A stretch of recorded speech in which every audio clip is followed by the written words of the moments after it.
Hello नमस्कार विद्यार्थियों। इतिहास की क्लास में आप लोगों का स्वागत है।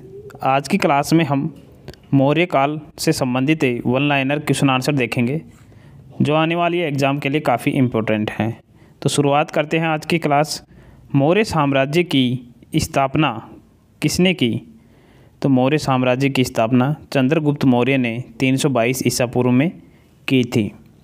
नंद वंश के अंतिम शासक घनानंद को किसने हराया? तो चंद्रगुप्त मौर्य ने हराया था। चंद्रगुप्त मौर्य मगध साम्राज्य की गद्दी पर किसके सहयोग से बैठा? तो चाणक्य के सहयोग से बैठा था 322 ईसा पूर्व में। आगे है, मुद्रा राक्षस ग्रंथ में चंद्रगुप्त मौर्य को किस कुल के माना गया है? शूद्र कुल के माना गया है। जैन और बौद्ध साहित्य चंद्रगुप्त मौर्य को किस कुल के मानते हैं? तो क्षत्रिय कुल के मानते हैं। विशाखा दत्त की मुद्रा राक्षस में चंद्रगुप्त के लिए किस शब्द का प्रयोग किया गया है? तो वर्सल शब्द का प्रयोग किया गया है। चंद्रगुप्त मौर्य की संज्ञा का प्राचीनतम अभिलेखीय साक्ष्य कहाँ से मिलता है? तो रुद्रदामन के जूनागढ़ अभिलेख से मिलता है। आगे है, चंद्रगुप्त मौर्य एवं सेल्यूकस के बीच युद्ध किस ईसा पूर्व में हुआ था? तो 305 ईसा पूर्व में हुआ था। सेल्यूकस ने अपने राजदूत मेगस्थनीज को किसके दरबार में भेजा था? तो चंद्रगुप्त मौर्य के दरबार में भेजा था। मेगस्थनीज की रचना थी इंडिका, काफ़ी इम्पोर्टेंट है। किस पुस्तक में पाटलिपुत्र के प्रशासन का वर्णन उपलब्ध है? तो इंडिका पुस्तक में है। कौन सी पुस्तक में? इंडिका, जिसकी रचना किसने की थी? मेगस्थनीज ने। आगे दे रखा है प्रमुख भारतीय शासक के वंश एवं उपाधियाँ। तो बिंदुसार किस वंश से संबंधित हैं? मौर्य वंश से। और इनकी उपाधि है अमित्र घाट की। अशोक मौर्य वंश के हैं, इनकी उपाधि है देव नामप्रिय और प्रियदर्शी। कनिष्क हैं जो कुषाण वंश के हैं और इनकी उपाधि है देवपुत्र। हाल हैं जो सातवाहन वंश के हैं, कवि वत्सल की इसकी उपाधि है। गौतमी पुत्री सातकर्णी सातवाहन वंश के हैं और इनकी उपाधि है क्षत्रिय दर्पमान मर्दन। समुद्रगुप्त गुप्त वंश के हैं और इनकी उपाधि है कविराज पराक्रमांक। चंद्रगुप्त प्रथम गुप्त वंश के हैं और इनकी उपाधि है महाराजा अधिराज। आगे है, चंद्रगुप्त द्वितीय गुप्त वंश के हैं और इनकी उपाधि है विक्रमादित्य। हर्षवर्धन पुष्यभूति वंश के हैं और इनकी उपाधि है शिलादित्य। पुलकेशिन द्वितीय चालुक्य वातापी वंश के हैं और इनकी उपाधि है परमेश्वर की। महेंद्र वर्मन फर्स्ट पल्लव वंश के हैं और विचित्र चित्र इनकी उपाधि है। नरसिंह वर्मन प्रथम पल्लव वंश के हैं। वातापी कोड यह महामल इनकी उपाधि है। गोविंद तृतीय राष्ट्रकूट वंश के हैं और इनकी उपाधि है जगतुंग। विक्रमादित्य चतुर्थ चालुक्य या कल्याणी वंश से संबंधित हैं और इनकी उपाधि है त्रिभुवन मल्ल। विक्रमादित्य द्वितीय चालुक्य वेगी वंश से हैं और नरेंद्र मर्गराज की इनकी उपाधि है। राजराज चोल वंश से संबंधित हैं। जयमगौड़ या चोल मार्तंड इनकी उपाधि है। राजेंद्र फर्स्ट चोल वंश से हैं और इनकी उपाधि है गंगेकोड़ चोल। आगे है, चंद्रगुप्त मौर्य को यूनानियों ने क्या कहा?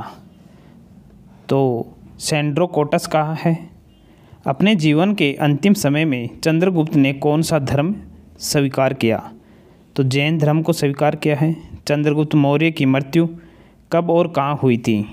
तो 298 ईसा पूर्व में श्रवणबेलगोला में हुई थी। पाटलिपुत्र को किस मौर्य शासक ने सर्वप्रथम अपनी राजधानी बनाई? तो चंद्रगुप्त मौर्य ने बनाई थी। कौटिल्य की पुस्तक का नाम क्या था? तो इनकी पुस्तक का नाम था अर्थशास्त्र।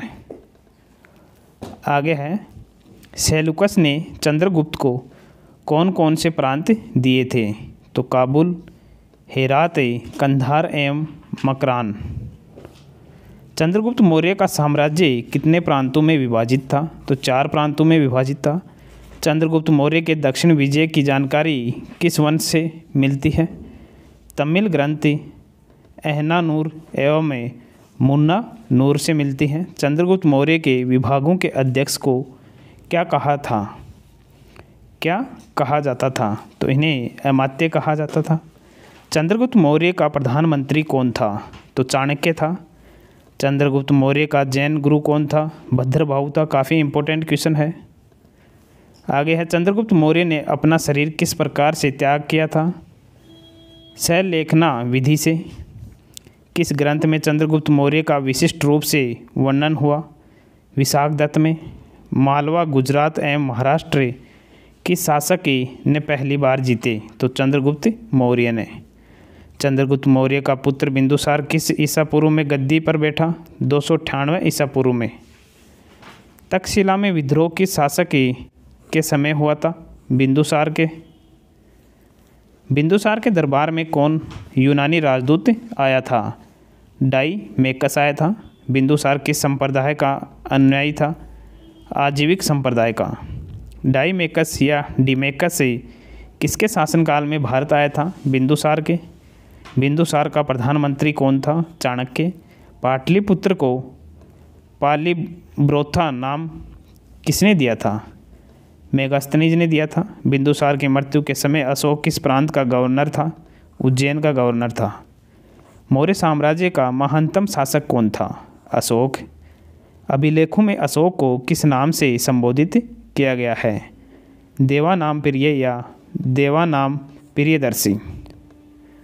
आगे है, पुराणों में अशोक किस नाम से जाना जाता है? तो अशोक वर्धन के नाम से जाना जाता है। अशोक कालीन मौर्य साम्राज्य के प्रांत, एक तरफ प्रांत दे रखे हैं, दूसरी तरफ राजधानी है और वर्तमान स्थिति है। तो उत्तरापथ इसकी राजधानी थी तक्षशिला, जो वर्तमान में पाकिस्तान है। प्राच्य पूर्वी प्रांत, इनकी राजधानी थी पाटलिपुत्र, वर्तमान बिहार में है। अवंती इनकी राजधानी थी उज्जैनी, वर्तमान में मध्य प्रदेश में है। दक्षिणापथ इनकी राजधानी थी सुवर्णगिरी, जो वर्तमान में कर्नाटक में है। कलिंग की राजधानी है तोसली, जो वर्तमान में ओडिशा में स्थित है। आगे है, अशोक के शासनकाल के प्रमुख अधिकारी एवं कार्य। एक तरफ अधिकारी दे रखे हैं और उनके कार्य दे रखे हैं। अगरमात्य सम्राट का मुख्यमंत्री तथा सहायक था। महामात्र प्रशासन के विभिन्न विभागों के अध्यक्ष कहलाते थे। राज्यों के प्रांतीय स्तर के उच्चाधिकारी कहलाते थे। युक्त या युक्तक राजस्व संग्रह करने वाला कहलाता था। पारदेशिक जिले का पदाधिकारी कहलाता था। आगे है, अशोक के अभिलेखों को किसने पढ़ा? तो अशोक के अभिलेखों को जेम्स प्रिंसेप ने पढ़ा था 1837 में। अशोक ने कलिंग विजय किस ईसा पूर्व में की? 261 ईसा पूर्व में। कलिंग की राजधानी कहाँ थी? तो तोसली में थी। कलिंग किसके लिए प्रसिद्ध था? हाथियों के लिए प्रसिद्ध था। कलिंग युद्ध का वर्णन अशोक के कौन से शिलालेखों से मिलता है? तो 13वें शिलालेख से मिलता है। उत्तरांचल में अशोक का एक शिलालेख स्थित है, कालसी में स्थित है उत्तरांचल के अंदर। अशोक ने नेपाल में कौन सा नगर बसाया? ललित पतन नगर को बसाया था। कलिंग युद्ध के बाद अशोक ने भेरी घोष त्याग कर कौन सा घोष अपनाया? तो धम्म घोष को अपनाया था। अशोक की कर नीति की जानकारी किस अभिलेख से मिलती है? तो रुमिनदेई अभिलेख से मिलती है। अशोक बौद्ध धर्म अपनाने से पहले किसका पूजा करता था? तो भगवान शिव की पूजा करते थे। अशोक को किसने बौद्ध धर्म में दीक्षित किया? तो उपगुप्त ने किया था। अशोक की माता का नाम क्या था? तो अशोक की माता का नाम था सुभद्रांगी। क्या था? सुभद्रांगी। अशोक ने बौद्ध धर्म के प्रचार के लिए किसको श्रीलंका भेजा? तो पुत्र महेंद्र और पुत्री संघमित्रा को भेजा था। मौर्य वंश ने कितने वर्षों तक शासन किया? लगभग 137 वर्ष तक। मौर्य वंश का अंतिम शासक कौन था? वृद्धरथ था। अंतिम शासक कौन था? वृद्धरथ। काफ़ी इंपॉर्टेंट क्वेश्चन है। अशोक के अधिकांश अभिलेख किस लिपि में लिखी गई हैं? तो प्राकृत एवं ब्राह्मी लिपि में लिखा गया है। अशोक ने अपने सभी अभिलेखों में एक रूपता से किस प्राकृत का प्रयोग किया है? तो अर्ध मागधी का प्रयोग किया है। वृहद शिलालेखों की संख्या कितनी है? तो 14 है। चाणक्य का अन्य नाम क्या था? चाणक्य का अन्य नाम था विष्णुगुप्त। मैकियावेली के प्रिंस की तुलना किससे की जाती है? तो कौटिल्य का अर्थशास्त्र से की जाती है। मुद्रा राक्षस का लेखक कौन थे? विशाखदत्त। सौंदरानंद किसकी रचना है? तो अश्व घोष की रचना है सौंदरानंद।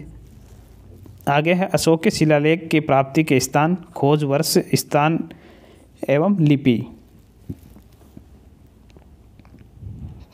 तो जूनागढ़ के अंदर 1822 में, गिरनार सौराष्ट्र में जो ब्राह्मी लिपि में लिखा गया है। दूसरा है शाहबाज गड्डी में 1836 में, पेशावर में पाकिस्तान खरोष्टी लिपि के अंदर लिखा गया है। धौली 1837 में प्राप्त हुआ। पूरी उड़ीसा ब्राह्मी लिपि में लिखा गया है। कालसी 1837 में प्राप्त हुआ था। देहरादून उत्तराखंड के अंदर ब्राह्मी लिपि में लिखा गया है। जोगढ़ 1850 में, गंजाम उड़ीसा ब्राह्मी लिपि में लिखा गया है। सोपारा 1882 के अंदर, थामा सौराष्ट्र स्थान पर ब्राह्मी लिपि में लिखा गया है। मानसेहरा 1889 में, हजारा पाकिस्तान में इसका स्थान है जो खरोष्टी लिपि में लिखा गया है। ईरागुड़ी 1916 में, अहमदाबाद तेलंगाना में ब्राह्मी लिपि में लिखा गया है। आगे है अशोक द्वारा विभिन्न क्षेत्रों में भेजे गए बौद्ध प्रचारक। एक तरफ बौद्ध प्रचारक दे रखे हैं और विभिन्न क्षेत्र दे रखे हैं। तो महेंद्र संघमित्रा को श्रीलंका भेजा था।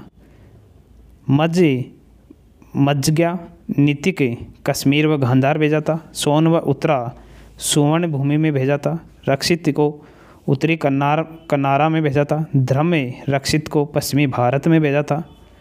महारक्षित को यमन राज्य में भेजा था। महाधर्म रक्षित को महाराष्ट्र में भेजा था। महादेव को मैसूर भेजा था।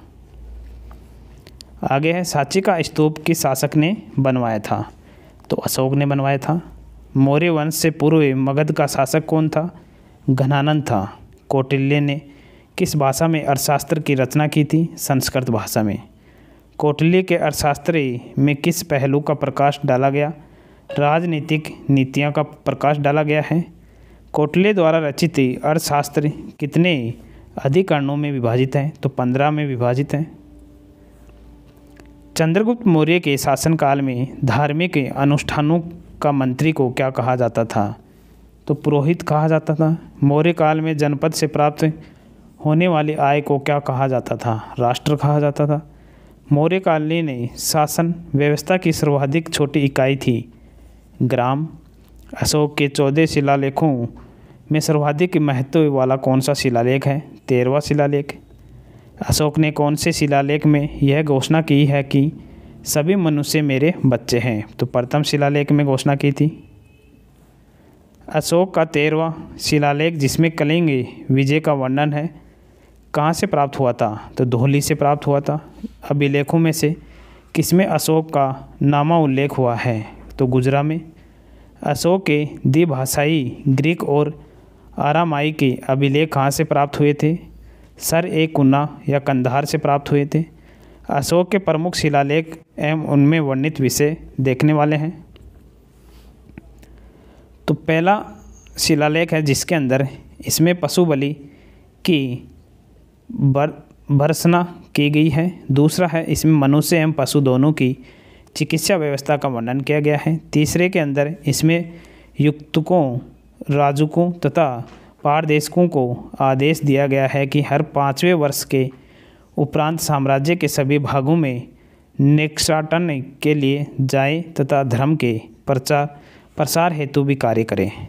चौथा शिलालेख में लिखा गया है, इस अभिलेख में भेरी घोष की जगह दम घोष की घोषणा की गई है।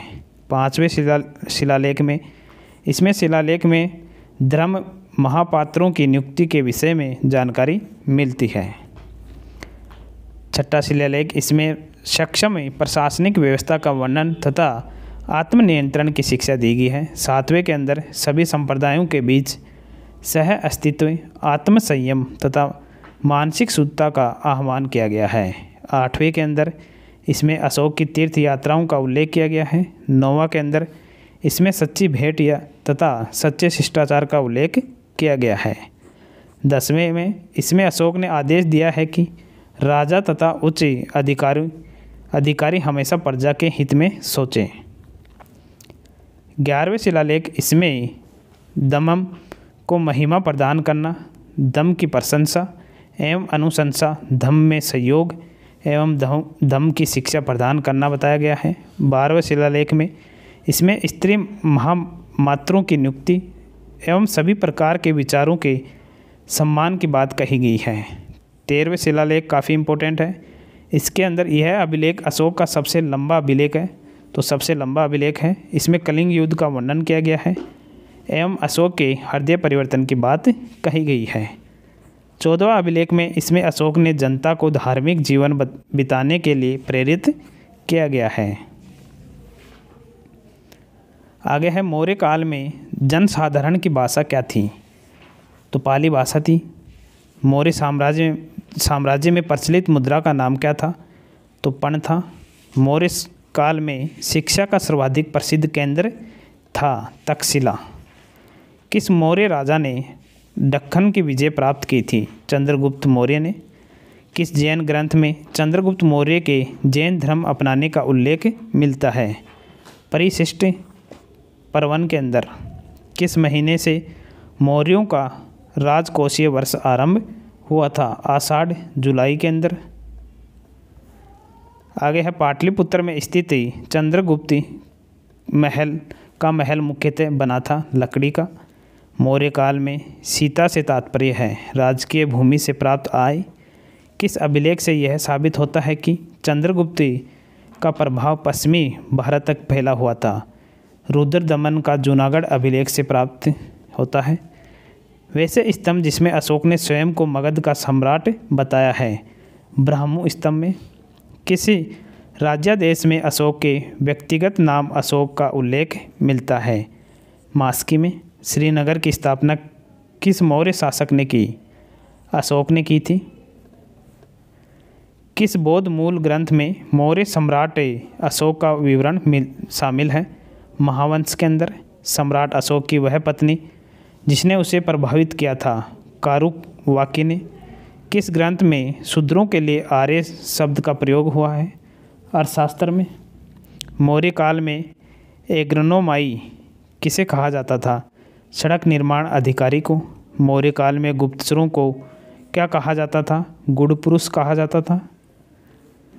भारतीय लिखने की कला नहीं जानते हैं, यह किसकी उक्ति है, मेगास्थनीज की उक्ति है। मेगास्थनीज ने भारतीय समाज को कितने श्रेणी में विभाजित किया, तो 7 में। अशोक के मनसेहरा पाकिस्तान एवं शाहबाज गढ़ी से प्राप्त वृहद शिलालेखों में किस लिपि का प्रयोग हुआ है, खरोष्टी लिपि का प्रयोग हुआ है। तो आप लोगों को क्लास कैसे लगी, मौर्य वंश से काफ़ी इंपॉर्टेंट क्वेश्चन बनते हैं, तो इसे ध्यान से पढ़िएगा और जल्द ही नई क्लास मिलेंगे। तब तक के लिए जय हिंद, जय भारत, धन्यवाद।